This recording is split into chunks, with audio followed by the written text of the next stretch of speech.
Okay, so this is the Rambam for Wednesday, Ches Menachem of Tavshin Pei. It's the Perek Shmini of Yesodei HaTorah. So yesterday we began the 4 prakim about Nevuah in the end of Yesodei HaTorah, and we learned about what Nevuah is, what it's like according to the Rambam, and he explained the necessary conditions and what Nevuah is like by every Navi, by most Nevi'im, and that Nevuah isn't guaranteed. And then we went on at length about how Moshe Rabbeinu was special. He was different, even in how his Nevuah was. And at the conclusion of the Perek, we learned about the mitzvah to listen to a Navi who has 3 conditions. He's worthy of the Nevuah. He has the conditions that make him worthy to be a Navi. And he did an ois and a moifis, and he says Hashem sent him. And the Rambam says that even then, really, we have room to be doubtful. But that's the mitzvah. The mitzvah is to believe him and to assume that he's a trustworthy person, so we're going to continue to trust him for now, and whatever we see, we see. So today, we're continuing, and for a change, the Perek is pretty short, and the next ones are also going to be pretty short, to talk about Moshe's Nevuah, but this time from the religious angle, its religious significance in Torah and Yiddishkeit, to explain, in addition to what we learned yesterday about how his Nevuah was came through to him in a much more special way, but in addition, his Nevuah is essentially standing at the foundation of our Torah, of our religion, and we're going to explain how it's so powerful that there's no threat from any other Navi who could ever come afterwards. Now, in addition to any potential person coming along with something new, of course, the unspoken thing here is that there are, in fact, 2 very large religions who claim to be based loosely on our Torah, but they have prophets and so on and so forth who claim that things have to be changed. So that's also sort of an unspoken context here, or subtext. Before I begin, just another subtext here that we see in what the Rambam says. You see how the Rambam is sort of struggling and dealing with the whole concept of miracles, of signs and wonders. Because truthfully, you go through history, all along history, we see that it's relatively easy to claim that you can perform signs and wonders, and that can create a threat of charlatans who can take advantage of that. So you see that the Rambam is really making an effort to undermine the whole assumption that anyone should ever get excited at all from seeing just any person performing signs and wonders. So, for example, already yesterday we said, right, that even if a person does a miracle, we don't automatically believe he's a Navi. He has to be worthy of it. And then he does a miracle. So you see the Rambam, first of all, wants to establish that anyone who seems unworthy is completely out of the contention. And now, even in the context of religion, he's going to say that religion isn't based on signs and wonders. And that's why we're not going to be impressed if someone comes along later with a new Torah, a new religion of signs and wonders. And again, in the end of Halacha Beis, he's going to return again to how he explained the mitzvah of Eilov Tishma, and to listen to the Navi. He's going to explain it again in light of what we're going to learn today. And at the end of the Perek, he's going to connect it also to another place in the Torah where it talks about Nevi'im. Yesterday we mentioned that there's a parsha about Nevi'im and Shoftim. Today he's also going to quote from Rabbi, where it says there clearly, actually, in the pasuk, that if a Navi comes along and he does an ois and meifis for avodah zarah, don't listen to him. Hashem is just testing you. So we actually see this idea is somewhat clearly in the Torah. And that mitzvah will be mainly explained in Hilchos Avodah Zarah, but he's also going to mention here, as we shall see. Okay, so he immediately, we're going to begin, and he lays down this foundation. Moshe Rabbeinu, Jews did not believe in him due to the signs that he performed. Period. Shehamamin al pi ha'oisos yesh b'liboy doifi. Because someone who believes based on signs, he himself will never be fully convinced. He'll always be doubtful, because it's possible that it's been done all along with some kind of secret sleight of hand or kishuf, which that term gets mentioned again later. I'll explain how the Rambam understands kishuf briefly later on when he mentions it again. Right? The Rambam says, so now we see Moshe Rabbeinu did so many miracles in the desert.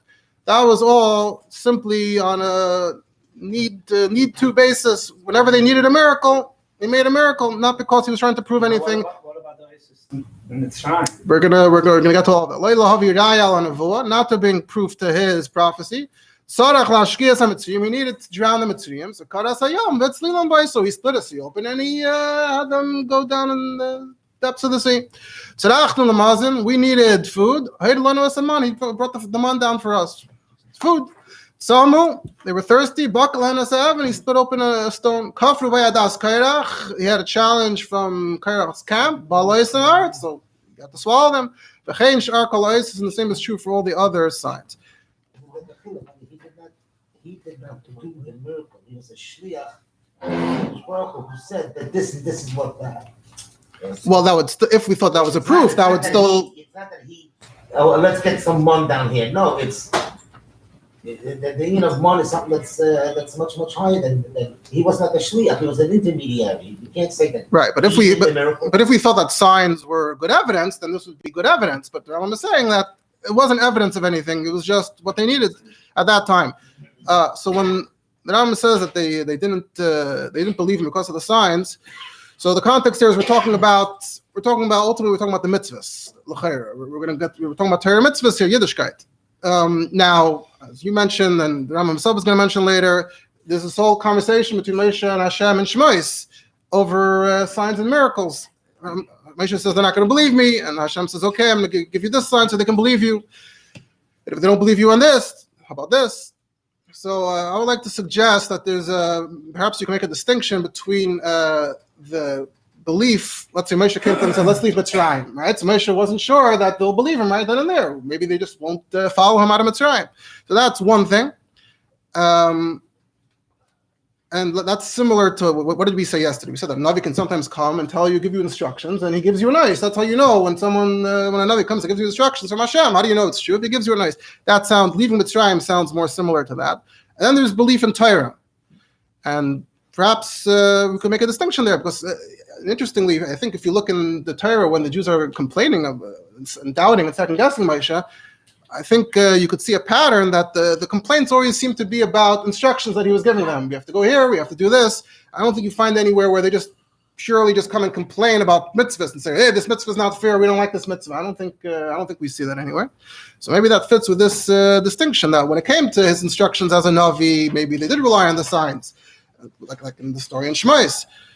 And that's not as convincing, so that's why they were listening, but they were doubtful. Whereas Torah, which is based on Har Sinai, as we're going to learn soon, that was more solid. But really, the Rambam himself is going to talk about in Halacha Beis, and we'll see what he says there. Also, a little bit in the end of Halacha Aleph. Right now, the Rambam is saying that if it's just signs, then you're always doubtful, because that's the Rambam is the message the Rambam is trying to hammer here is that you're never that signs are always a weak form of proof. And that's why he said yesterday that even when we do believe, it's a mitzvah that we're to do it. And now he's saying it in a negative sense, like, come on, why would you just believe that? And when Rambam says Lefi Hatzairach, so like we said, it's not to prove anything. Even though interestingly, the words ois and the words meifis, the word ois and the word meifis literally means signs and wonders. That means that you're trying to prove something. So it's interesting that the Rambam is challenging that sense of the word ois and meifis. And I saw that some of Farshim talk. The last pasuk in the Torah says that kol ha'oisis v'ha'meifsim. It sounds like we're summing up Moshe's whole career. Kol ha'oisis v'ha'meifsim, and how does Rambam going to explain that? Whereas the word nes actually doesn't have that connotation, but the Torah I think always uses the word oisis and meifsim, not the word nes. But anyway, that's what the Rambam is saying, that it was just they needed a solution. There was no normal straightforward solution, so it was a technical thing. They needed a miracle. So if they didn't believe in based on miracles, so what did they believe? Why did they believe? Because of the event of Har Sinai. The Rambam uses some very powerful language here. Our eyes saw, none others, not as strangers. Our ears heard, not someone else's. The fire and the sounds and the torches. He's paraphrasing from the Psukim, and Moshe approached the fog, and the voice is speaking to him, and we heard, Moshe, go tell them such and such. He concludes, we see this in the Psukim, Hashem spoke to you face to face. We're going to explain what that pasuk has to do. So it's interesting to point out, first of all, that Rambam switches to Eineinu, our eyes, speaking like in the form of we. The truth is, really, already in the previous paragraph, we noticed he said, "Sarachnu lemazon," we needed food. Then he switches back to tzamu, and I saw that some discussed that maybe the man was more legitimate, the water was less legitimate. They were complaining, so maybe because they complained about the water, so that's why he doesn't say tzamanu. We were thirsty because we're not so proud of that. Whatever the case is, but so either it's just like on the simplest level, it's like a sort of a linguistic technique. So he's including us in we all saw it, but of course it's also the whole idea that the confidence of the Jews then sort of transfers over from generation to generation. Doesn't flesh that out, but you see how he's talking in the sense of we. The pasuk at the end, panim upanim, so that's a pasuk in Parshas V'eschanan, which is actually the shir of Chumash, the same day that this Perek of Rambam is learned, Wednesday. Right before the Seres HaDibros, he says, panim upanim, Hashem spoke to you face to face. So here the pasuk is emphasizing that we were part of the interaction, not just Moshe. And the pasuk at the end, Leis Avseinu Karas Hashem Sabris Azois, that the pact, it's not just only with us. The bris isn't only with us, isn't only with our ancestors. So seemingly he means the continuation of the pasuk. Moshe says over there, also in the same pasuk right before.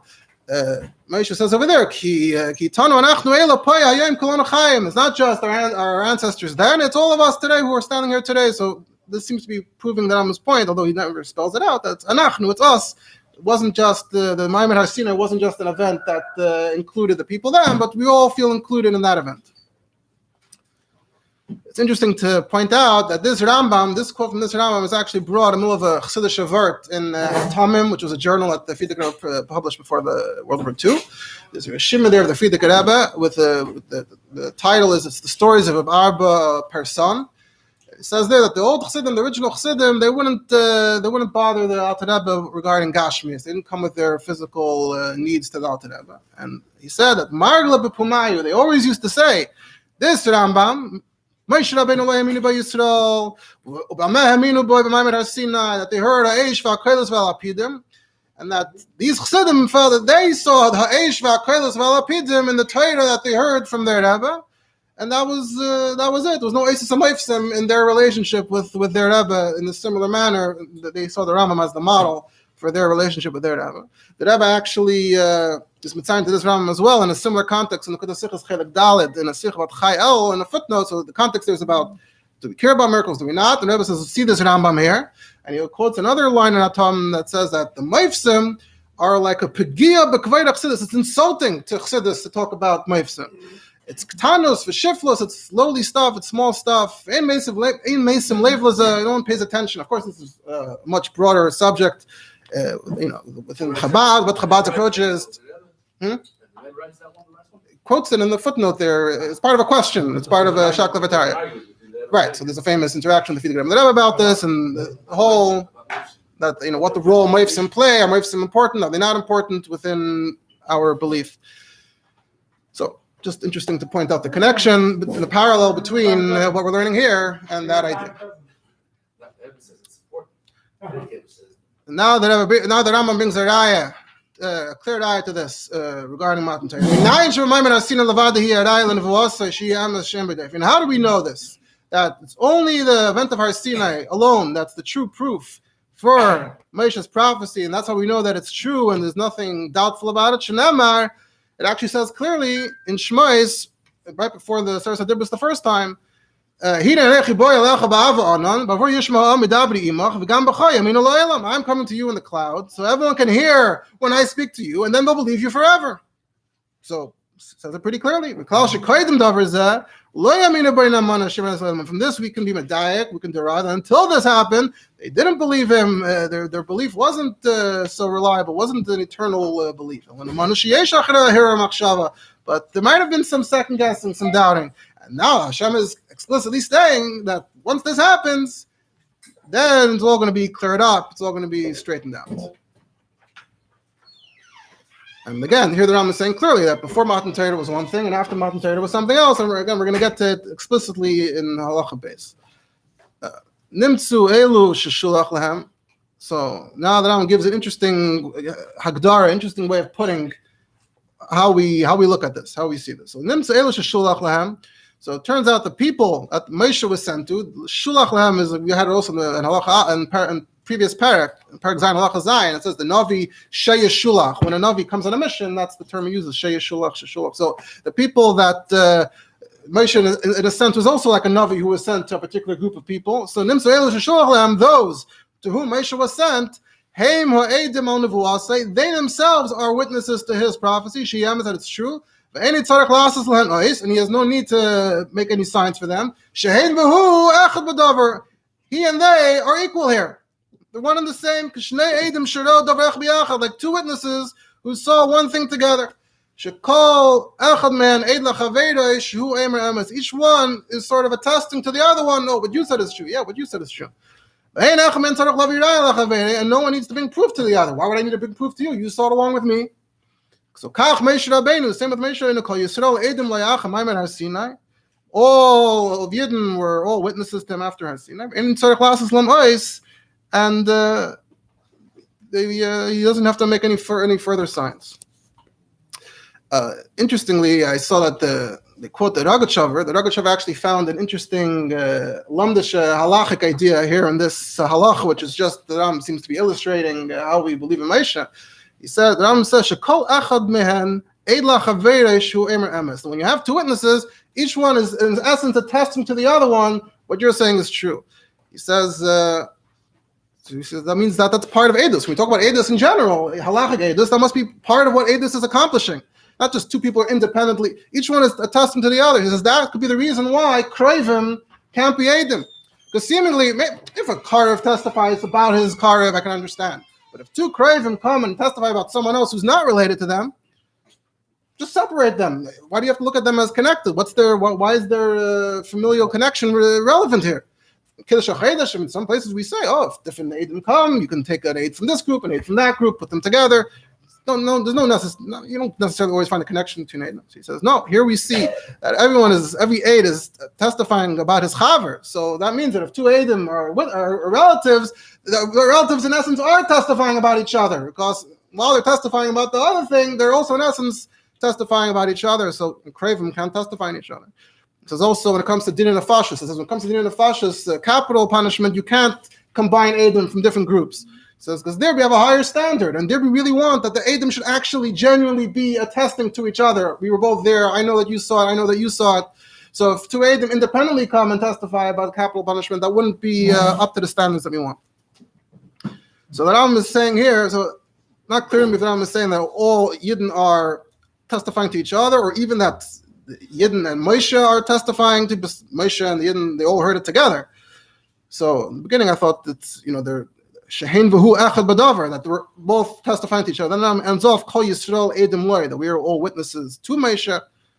But if you go the first way, then in essence it's not even based on Moshe. The religion is based on us. If we're equally Eidim, then you wouldn't even have to say that this is a religion that's Moshe's religion. This is our religion. We were all in it together. We all established it together, perhaps. So now the Rambam continues and he explicitly gets to the question about Moshe Rabbeinu back with the ISIS in Mitzrayim. He says, "V'zeh she'amar lei HaKadosh Baruch Hu b'tchilas nevuos." Says this is what Hashem told him at the beginning of his prophecy, all the way in the beginning of his career, his prophetic career. When he gave him the signs to do Mitzrayim, Hashem said to them, they're going to listen to you. This is all part of when this happened. There's nothing significant yet about the words of Hashem L'Kelecha. When Hashem told him Hashem L'Kelecha, so what happened then? So Yada Moshe Rabbeinu knew Shehamam and Al Pi Ha'Isis, if they're just going to believe based on signs, Yesh believe Ridayfim, Mahar Machashiv, then it's not going to be fully satisfactory and fully convincing. And that explains why he was trying to get out of it. He didn't feel comfortable. Doesn't say this clearly in the pasuk. The Rambam is including a very interesting kind of commentary here to the psukim. The regular pshat is that Moshe felt he's coming without any signs. Are they going to? I'm just going to come and make a statement. They're not going to believe me. And Hashem said, "Okay, here are 3 signs. This is how you're going to convince them." And he said, each one, Hashem says, "Now they'll believe you. Now they'll believe you." And here the Rambam says the opposite. He said, "Oh, signs. I'm going to come to them with signs. They're not going to. That's not persuasive." Until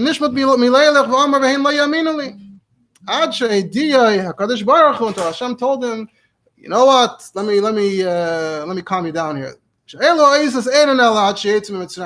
will only suffice for now until we get out of Mitzrayim. But once you get to the mountain, you start like a then all doubts will be cleared up. Here.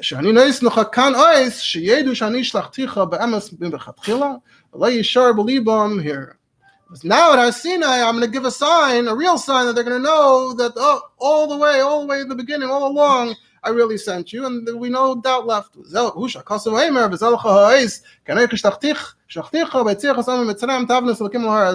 sign, and it continues. What's the sign? It just continues into saying, when you'll take the Yidden out of Mitzrayim, you'll serve me at this mountain. And says, that is the sign, the real sign. This is Hashem's response, that it's true, that it's very weak, but wait till you get to the mountain. And it's going to be lemafreya, it's going to be retroactive. So from the Rambam's opposition to Isis and Meifsim as belief, so he doesn't just come and say, "Oh, Moshe had the best Isis, the best," or he has even more than that. He's saying that even in the time of Moshe Rabbeinu, if Moshe Rabbeinu would only have come with Isis, we truly wouldn't have been so persuaded. If that's all Moshe Rabbeinu ended up with all of Moshe's amazing milas and everything, if it only would have been these Isis and Meifsim, we still wouldn't have been impressed even by Moshe Rabbeinu. Now, Just what you said over here, that what comes as Sinai, it's going to be mafreya, retroactive, that everything that Moshe Rabbeinu mi batchila, yeah. What? Mi batchila, it says, sheyedu shanishtlachticha be'emes mi batchila, from the beginning. So it's going to put emphasis on those Oisim Moisim. So really the Oisim Moisim, but Rambam says it's like a build-up. Well, I mean, clearly he did end up going ahead with that. He came to the Yidden with Isis and Meifsim, and they followed him out of Mitzrayim, so it seemed to work. So, but if they never got to Har Sinai, it would have. Yeah, it was building up to that. That was the plan all along. Mm-hmm. Well, the Isis were something. They just retroactive. What is important? It's just you know that the whole time they were doubting. When you had a doubt all along, you say, the whole time I was wrong to be doubting. They didn't go into the Yam Suf without Nachshon jumping in. Now the doubt is over. Right. When you were doubting about something all along, it's important to say, I was wrong this whole time. This whole time I shouldn't have been doubting. Now, with the part of the problem here, there's a problem here, though, which is that if you look at the actual psukim, in Shmos, the order of the psukim is actually, the last pasuk that Rambam quotes is actually the first pasuk in Shmos. The next pasuk in the order is Vishamu lekeilecha, they're going to listen to you. And the third pasuk in the order in the psukim is Vehem le'yaminu li, Rashi says they won't believe me. So if you look at the order of the psukim, it seems Rambam completely moved it all around. That first he said le'yaminu li, and then Hashem said Vishamu lekeilecha or Vishamu lekeilecha le'yaminu li, and then he said about Har Sinai. So it stands out. So I saw that the Lechem Mishnah actually asked this question. Lechem Mishnah is one of the Mefarshim on the page of the standard Rambam with Mefarshim. He was his name was Avram Diputan. He lived in Saloniki in the second half of the 1500s. He mentions this question. That look at the Psukkah. So he said that we can answer this question. First, let's ask another question. How does it help Moshe now? If Moshe has a problem now, and Hashem says, later you're going to have a nice Har Sinai. How does it help me now? I still don't want to go now. So he says that's actually what the Rambam is trying to say. That Hashem himself, when he was interacting with Moshe, knew that there's a problem here. The evidence is only going to come later. And he said by Yetziacha, in order. But the first thing Hashem said was by Yetziacha, but they sort of knew that that's actually not going to be helpful now. And that's why Moshe didn't want to go. And when it says Ad Shehidiyah over here, it sounds like Moshe didn't want to go Ad Shehidiyah, but we just said that was what Hashem said in the beginning. So Ad Shehidiyah here doesn't mean at the end, but like Ad Kadei Kach, that he didn't want to go Ad Kadei Kach. Even with Hashem saying this, you have to see how the Lechem Mishnah tries to fit it into the words. But that's how he tries to fit it into the Rambam. He also says that someone asked him before, the Maral Bach asked this question before him, and there are others that asked this question, so that's just to be aware that this commentary of the Rambam isn't so straightforward in the Psukim themselves. Now the Rambam goes even further, and hints what he said yesterday, that in essence, without Torah, we would ignore signs and wonders altogether. So now he says, so it comes out that you're saying, that every prophet that comes after Moshe Rabbeinu, we never believe anyone because of the signs alone. That we should say Oh, if only he does a sign for us, then we're going to listen to everything he says. No, we wouldn't say that. Why are we listening? It's all because of that mitzvah in the Torah. Moshe said, if it is a nice, that pasuk that we brought yesterday. Just like he said, that you have to listen to two witnesses, even though we never know if they're actually saying the truth. So similarly, we have to listen to the Navi. We don't know if it's actually true or it's witchcraft. So in Rambam is in essence saying that if we were making our own belief system, our own religious system, we would have put in a rule: always ignore signs and wonders. It's worthless. In other words, that since it was before they didn't have the mitzvah, that's why they're allowed to have the doifi and Moshe Rabbeinu. Well, he's saying even now you shouldn't necessarily believe in the Navi 100%, but you have to trust. You have to trust 100%. This is now is a mitzvah. Maybe there's a different. It's a din. Maybe it's not a mitzias. Maybe you're not fully trusting. You have to believe. You have to believe in him. Right. The Rambam is indicating that it might be a lie, though. There could be a person who's Rai, and it could be, and he says Hashem Shlachai, and he makes an ois, and it could all be a lie. I can't have any doifi in him. We have to listen, yeah, but only because the Torah says. Before Torah, then you wouldn't have to listen at all, yeah. So Moshe was lucky they listened to him. But for this, they were allowed to have the doifi because there was no mitzvah. Indeed, yeah. Now that's the more logical thing to do. Without Torah, the more logical thing to do is not listen and not believe. So why is it relevant? So because of the mitzvah. The mitzvah is that we should pay attention. We're being kind when the Navi comes and does an ice. We're not impressed by the ice. We say L'Shem Yichud. We're going to do a mitzvah now. We're going to listen to the mitzvah Elav Tishmon. We're going to listen to him even though we're completely skeptical. Moshe says that it's worth something. Then we're just doing it to listen to Moshe. That's it. Okay. So now that he laid down this Yesod, so now he leads back to the correct. What's the maskana? Halacha Gimel. So if a prophet comes along now and does tremendous signs and wonders, and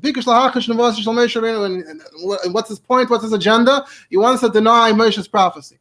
So what's good? What are we going to do? In Shaiman, we're not going to listen to him. And we know, and biyichud is like babir, and some are even geiris babir. We know for sure.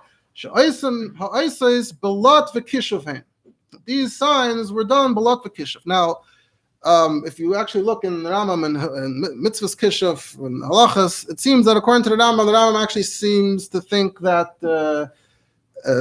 kishuf and sleight of hand are actually interchangeable. It's the same concept. The Rambam doesn't believe in actual sorcery. So that's why balot v'kishuf is synonymous. He's doing this. He's doing it secretly. He's doing a trick. There's some kind of trick here. Even though in halacha and gemara there is a distinction, I think even in the Rambam there's a distinction between kishuf and oiches asayinayim. That's a whole discussion over there how that works. Just to address that point. But so Rambam is saying we're always skeptical. If the Torah says to listen, then we're going to listen. But if it's against Moshe, then we're for sure convinced b'yichud that it's kishuf, that it's some kind of trick. Moshe Rabbeinu, as we established, is not based on ISIS, so that we're going to have a contest here whose ISIS is more persuasive.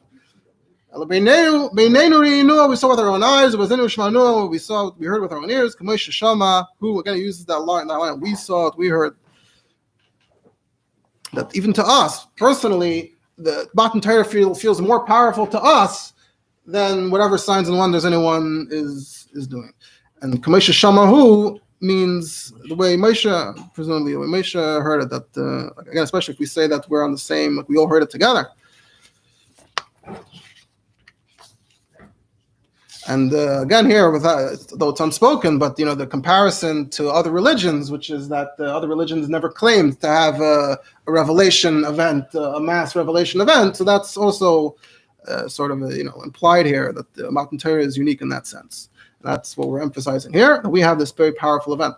What's this? What can you compare this to? Witnesses come and tell someone that what you saw isn't true. He doesn't listen to them. He knows for sure. I saw it myself. I don't care if you Adam are coming and telling me. Now, it's interesting he's comparing the false Navi to Adam, because on the one hand, it would seem that the false Navi is even weaker than Adam. On the other hand, we actually said that we believe in Navi, we trust the Navi the way we trust Adam. So even if you compare them to Eidim, even if you give them the full, this Navi, the full level of witnesses, but that's only if you don't know anything, then you trust witnesses. But if you know something, now we mentioned earlier that some make connections between what the Rambam says here and the halachas of Eidim. So it's interesting that some ask a question that in Hilchos Shragas, if Eidim come and tell you that you went to the Beis HaMikdash when you're Tameh, there's a case where actually you have to listen to them, even though you say it's not true, and you have to bring a carbon based on what they said. I didn't see what the answer is, but maybe you can explain that based on what the Rambam said, that we only believe Eidim because of Torah. We believe Eidim because of Torah, we believe Nevi'im because of Torah. So the same way we believe the Navi, even if you're skeptical. So if the Torah says to listen to Eidim, so in that particular case, in Hilchos Shragas, the Torah says to listen to Eidim, so I'll listen to Eidim. The Torah says to listen to a Navi, I'll listen to a Navi. It's all based ultimately on our belief in what we know about Moshe. Anyway, so that's just an interesting point about that line there. There's also on this whole topic, there's a whole sikha in the Sichos Chelik Yud Shrift and Gimel, where the Rabbi asks that the Rambam is basing it a lot on logic here. You could just say, Torah says, and that's it. Once the Torah says, you have to listen to Moshe, and you don't listen to other Nevi'im, that's it. Why is the Rambam building up this whole logic? When a Navi will come today, we're going to answer him with logic. So the Rabbi explains there that the Torah is in essence higher than Nevrayim. It's beyond our realm. Nevuah is a message from God meant for us. It's within our realm.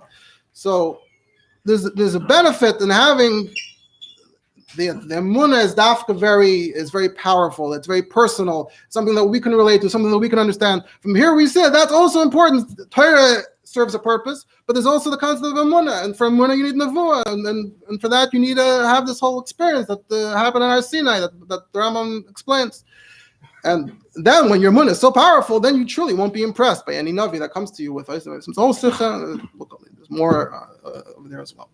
To conclude, to connect it to another mitzvah in the Torah, from Avodah Zarah, the Torah itself says, if there's a sign and a wonder, like Tishmal Divrei Navi says, don't listen. Why? It doesn't say this in the passage, but it says because he's coming with a sign and a wonder to deny what you saw with your own eyes.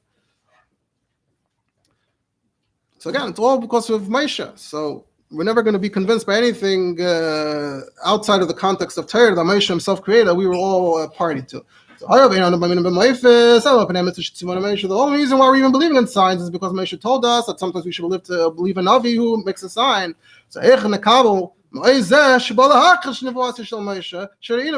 how would we accept this sign which undermines the whole system, which is the reason that we believe signs in the first place? So that's it. So we already learned. We learn tomorrow.